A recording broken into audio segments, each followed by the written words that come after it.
હાઈકોર્ટે શેતર વસાવાને રાહત આપવાનો ઇનકાર કર્યો છે। વનકર્મી પર હુમલાના કેસમાં હાઈકોર્ટે શેતર વસાવાના જામીન ફગાવ્યા છે। શેતર વસાવાની જામીન અરજી ગુજરાત હાઈકોર્ટે ફગાવી છે। કેસની ગંભીરતા જોતા હાલ રાહત ન આપી શકાય તેવું હાઈકોર્ટે કહ્યું। ધારાસભ્ય પદની સત્તા હોય પરંતુ ગુના વધુ હોય તો જામીન ન મળે।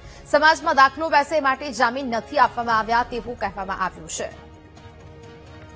સંવાદદાતા પાર્થ ફોન લાઈન પર જોડાયા છે। પાર્થ, ગુજરાત હાઈકોર્ટે શેતર વસાવાને રાહત આપવાનો ઇનકાર કર્યો છે, શું વિગત?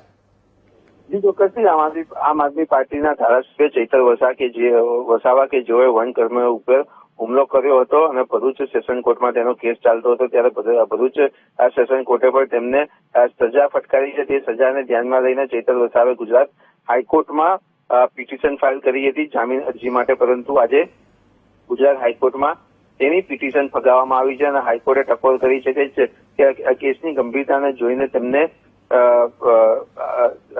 કહી શકાય કે જામીન ન મળવા જોઈએ। આ ઉપરાંત સત્તા હોય પરંતુ ગુનો વધારે હોય તો પણ જામીન ન મળે। સમાજમાં સત્તા હોય તો જામીન મળે તેવી ખોટી ગેરસમજ અત્યારે હાલના સમયમાં ઉભી રહી છે, ત્યારે સમાજમાં યોગ્ય પ્રકારનો દાખલો બેસે તે માટે જામીન ન આપી શકાય તેવી ટકોર પણ ગુજરાત હાઈકોર્ટ દ્વારા કરવામાં આવી છે। જેની હાલમાં હાઈકોર્ટે જામીન અરજી કેન્સલ કરી છે। હવે તેમની પાસે ધારાસભ્ય પદ બચાવવા માટે ફક્ત એક જ રસ્તો છે કે જે છે સુપ્રીમ કોર્ટ।